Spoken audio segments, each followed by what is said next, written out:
her down too. My mama always told me, you ever raise your hand at me, I'm going to shoot you. Said, I'm going to unload it, and I'm going to reload it, and I'm going to shoot you. She said to me, because I figured like this, if you raise your hand to me, you want to go see Jesus, so I'm going to give you a first class ticket to go see him. My mother was about this tall. And when she went to be with the Lord in January 30, 2012, I still believed that she would do that.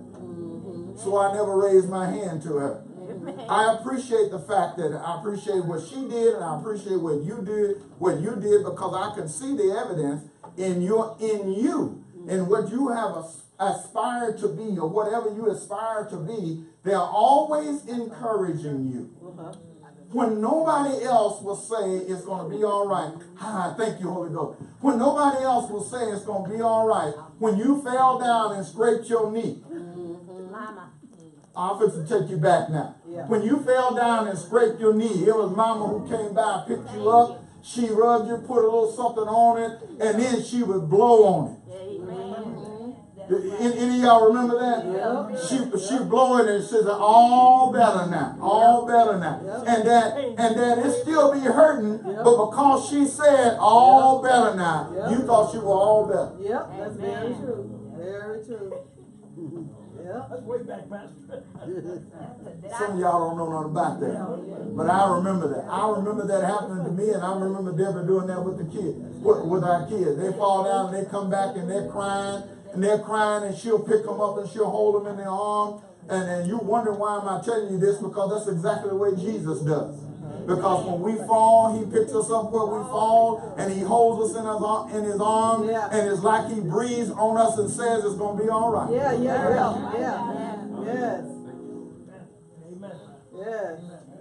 He said, man ought to always pray and not faint by the way. There's destiny. There's destiny waiting on you. Jeremiah 33:3 says, call unto me, and I will answer thee, and shew thee great and mighty things which thou knowest not. God is waited on your mother to pray for you. He's now waiting on you to pray for yourself. I made this statement, I think I made this statement Tuesday or Wednesday, and I said that a lot of individuals are living on last year's or last time experience with God. Is living on what God did in the past, but God wants to do something now. Now, as Lamentation teaches us, he wants to do something new and fresh in your life now. And so that it's like when he told the children of Israel to go out and get that manna. He told them, say, just get enough for today, and don't worry about tomorrow, and don't hold on to it. He said, because I'll provide for you every day. And in some of them tried to hold some of it, and as a result that it was held, it became maggoty, filled with maggots and stink, because they did not believe in the provision of God. I remember the one person who saw to it that her children were going to eat with Mama. I saw Mama go without so we could eat. Maybe none of y'all ain't ever seen that, but I saw her. I saw her go without. I saw her at Christmas time take on an extra job. I'll never forget that. She would take on an extra job to make sure we had good Christmas. Thank the Lord. Yeah, your mama did that too. Your mama did that. That's why I say to you, don't take her for granted. Don't take her for granted. You need to go out, and some of y'all sure ought to be hugging them and going and giving your mama a big old kiss and just going and just tell your mama, I don't want nothing for you. I'm just thinking about you, and just because. It doesn't hurt you, especially when you're moving on in your lives and you going on about your business, and she has raised you now and you become adults now. It doesn't hurt you to pick up the phone and say, Mama, I was just thinking about you. I love you. That's right. Put flowers on You don't know what that means to her when you do that. When Dimitri called Deborah this morning, he called her early this morning. And to wish her happy Mother's Day, and I watched the expression on her face.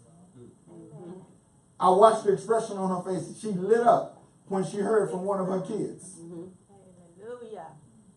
When she read what my daughter wrote in Facebook about her mother, she lit up. When she read about what her children thought of her. In other words, her kids cared enough about her to express to her and to the world, I love you. Thank you, Lord. Now let's try first Samuel chapter 1, verse 9. Now Hannah was barren, and Elkanah, who was a priest, had 2 wives. And one of them could bear children, and Hannah could not. Now Hannah, his first wife, what she would do, she would mock Hannah, as they would do in that day, because they felt that women were created to have children. That's really kind of true, kind of true, but I don't want to say it's true. And so they would. So she teased her, she mocked her, because she had children and Hannah could not. And so in verse 9 it says that, so Hannah rose up after they had eaten in Shiloh, and after they had drunk. Now Eli the priest sat upon a seat by a post. Now I remember what the verse that I wanted to read to you. By a post of the temple of the Lord. And watch this. She was bitterness of soul, and prayed unto the Lord, and wept sore. Now, what was she crying about? Because she was being mocked, and because she wanted a child. What does every woman, well, now, you know, they're career women. And that's all right. They're career women. But I appreciate women who take the time to mix career with raising a family. Ooh, what amazing. Oh, you are so amazing. Women who raise you and work outside the home. Imagine that. And listen, we have no idea how hard that is. And so we take them for granted. We take them for granted too. We say they ought to go on and fix us a plate. They ought to go on and do this. They ought to go on and do that. How come my clothes not ironed? How come my and so we just like them. We don't. It's almost like we don't really appreciate what they do either. Come on. Say that. But I appreciate it, baby. I appreciate what you do. So keep on fixing my plate for me. Keep on ironing my clothes. I appreciate what you do. Amen. And she vowed a vow and said, O Lord of hosts, if thou wilt, now she's praying, if thou wilt indeed look on the affliction of thine handmaid and remember me, and not forget thine handmaid, but will give unto thine handmaid a man child, then will I give him unto the Lord all the days of his life, and there shall no razor come upon his head. Now, I don't know if Deb said that, you know, because after she lost the 2 kids, I don't know if she said that. I don't know any of you other women that lost babies before you had the one that you got. But I don't know if any of you ever said that. But when a woman wants to give birth to a child and it feels like she's never going to have one, she becomes just like Hannah, bitter in her soul. In other words, she grieves in her heart. It's like she's dying inside of her because she can't get life out of her.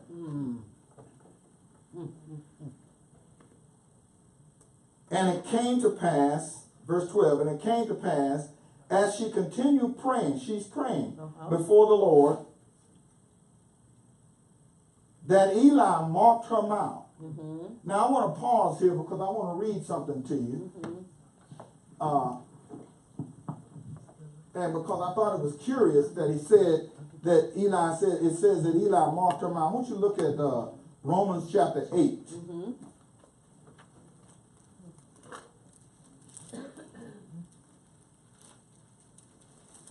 Romans chapter 8 and verse 26. It says, likewise the Spirit also helpeth our infirmities. That's weaknesses. The Spirit also helpeth our infirmities. For we know not what we should pray for as we ought. But the Spirit itself maketh intercession for us. Now here's the part. Which with groanings which cannot be uttered. Now I want to go back here. He said the Spirit is making intercession for us with groanings which cannot be uttered. And here we see that Eli marked her mouth. What did he see? What did he see? He he marked her mouth. Now Hannah, she spake in her heart, only her lips moved, but her voice was not heard. Yeah. That's what I wanted to show you. Yeah. In other words, she was crying out to the Lord, not with her head, but she was crying out to the Lord from her heart. Yeah. Yeah. Yeah. And God hears the prayers that come from our heart. He said, now Hannah, she spake in her heart, only her lips moved, but her voice was not heard.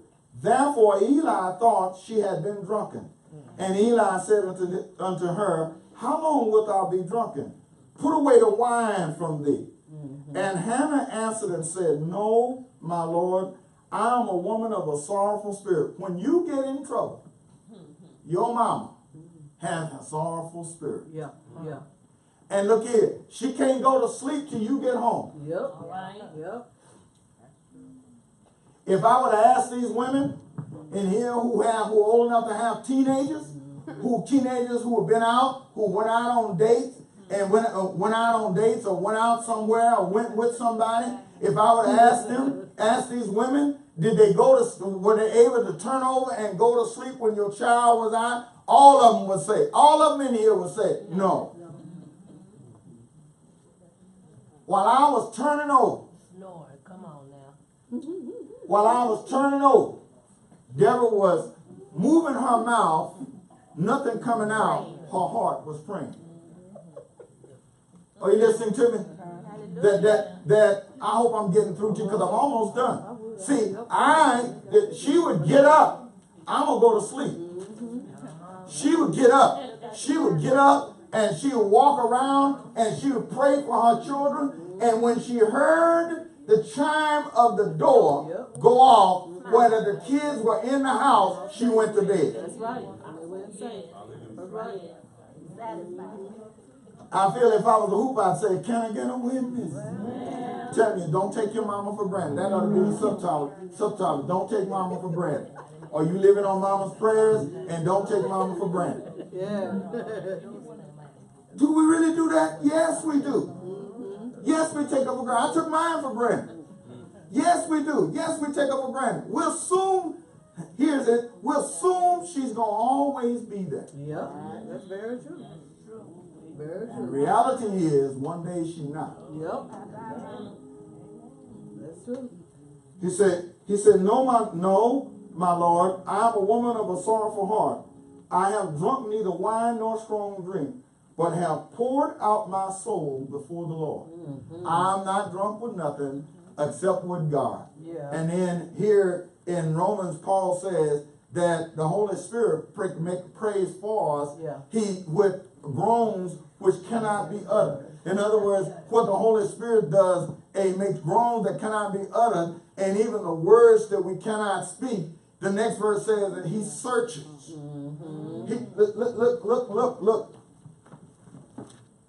Look, the very next verse, verse 25, it says, and he that searches the heart knoweth what is the mind of the Spirit, because he make an intercession for the saints according to the will of God. Watch this. Sometimes your mama is praying for you, and she's making intercession for you, and she's saying things that come out of her heart and her head, and sometimes she can't do nothing but say, and God interprets that. And God will interpret that as a cry from her spirit. I heard my mama do that too. And Deb liked to sing. She sings everything.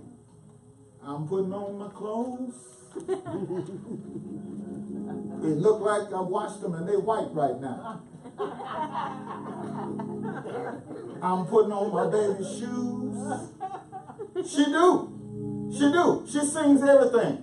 She said, I remember how meticulous she was, and I'm sure she's not like modern mothers, but how meticulous she was. I remember she had Ricky had cloth diapers, Sean had Pampers. All right. Because by the time we got to Sean, we realized it's too much work to have them cloth diapers.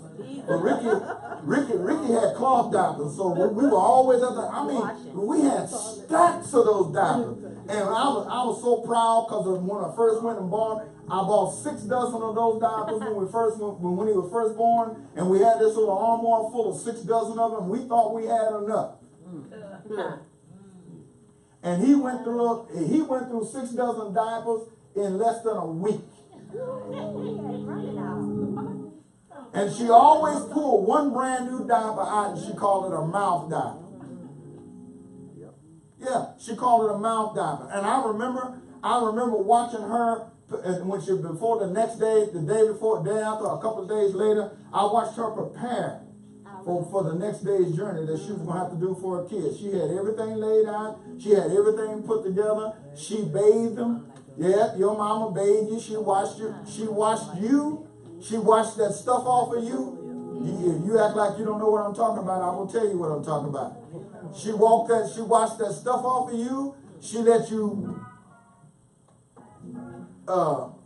shower her.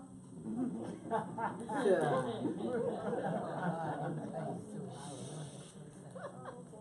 She would kiss you and drink your slob. She would. She would. And y'all, and some of the guys looking at me like, oh my God, yeah, your mama did that for you too. Because I would never do that. And they thought it was so cute. And they kiss your feet and your little tushy. That's right.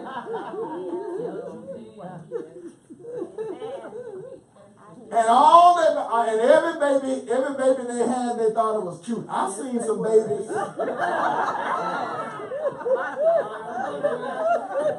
Absolutely, that's right.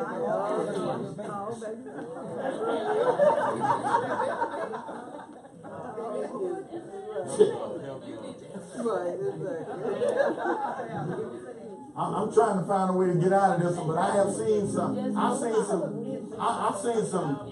And mama be looking at it, and you with your ugly self, and mama, oh, my baby is so cute. She's so good. He's so, and you got bug eyes and big lips and all that, and you go, oh, my baby, look how beautiful my baby. You be over there talking about, yeah, he cute. Ooh, look at that.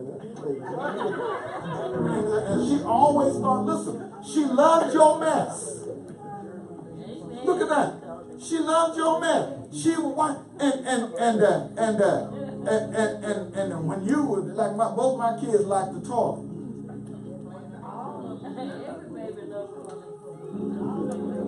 They would go to the toilet, and especially Ricky. Ricky go to the toilet and splash in the toilet, and then suck the water out of his hands.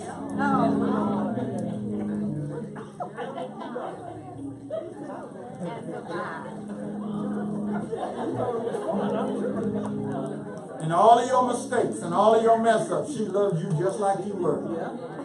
She didn't condemn you. She didn't put you down. She didn't give up on you. She stayed right there with you. Your greatest encourager was always your mama.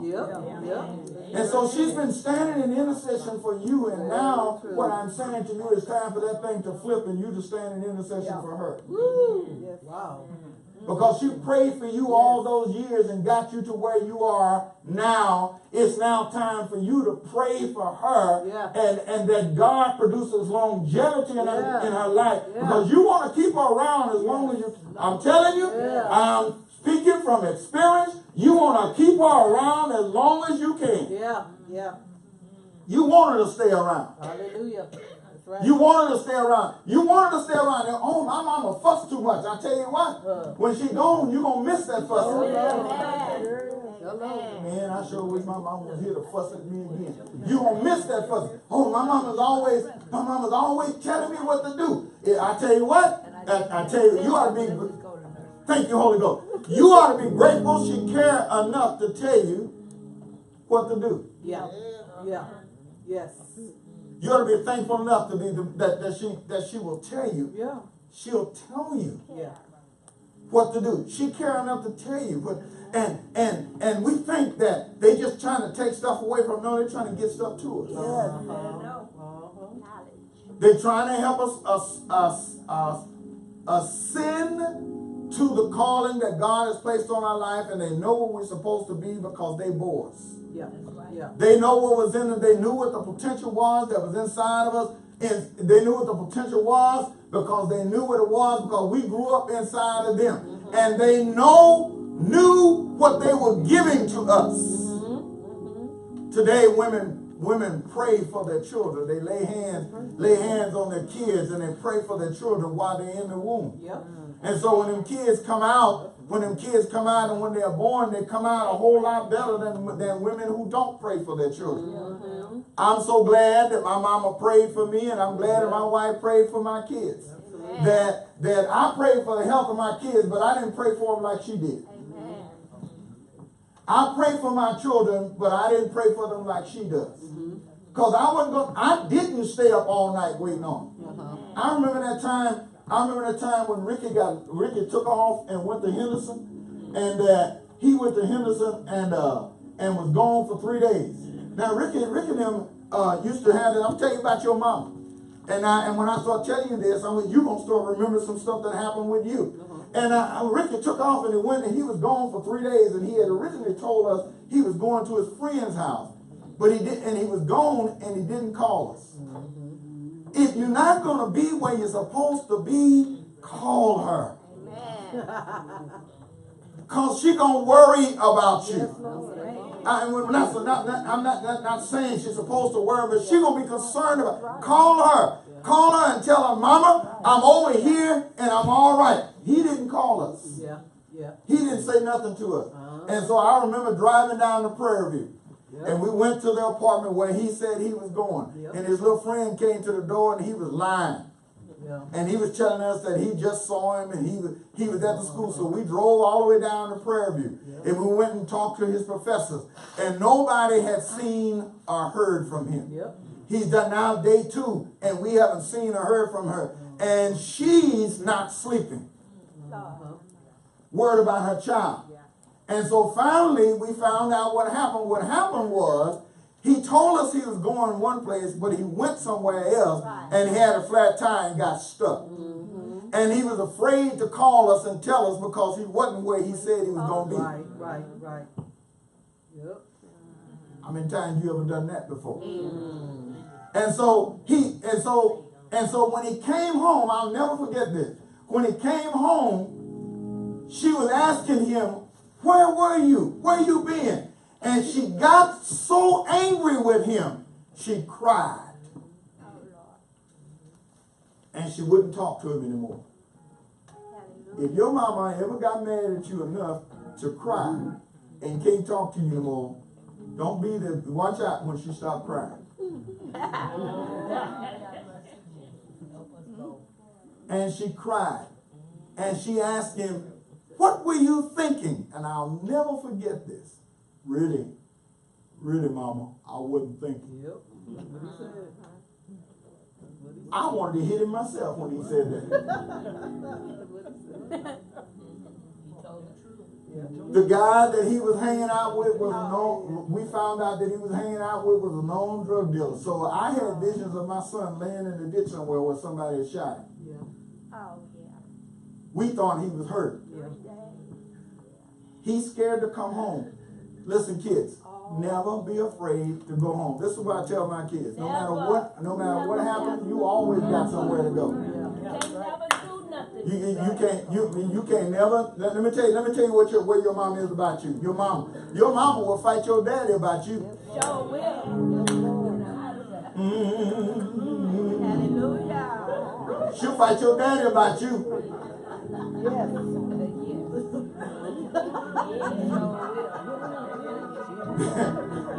I whipped with Ricky one time, and I spanked him in his hand and wept him. And man,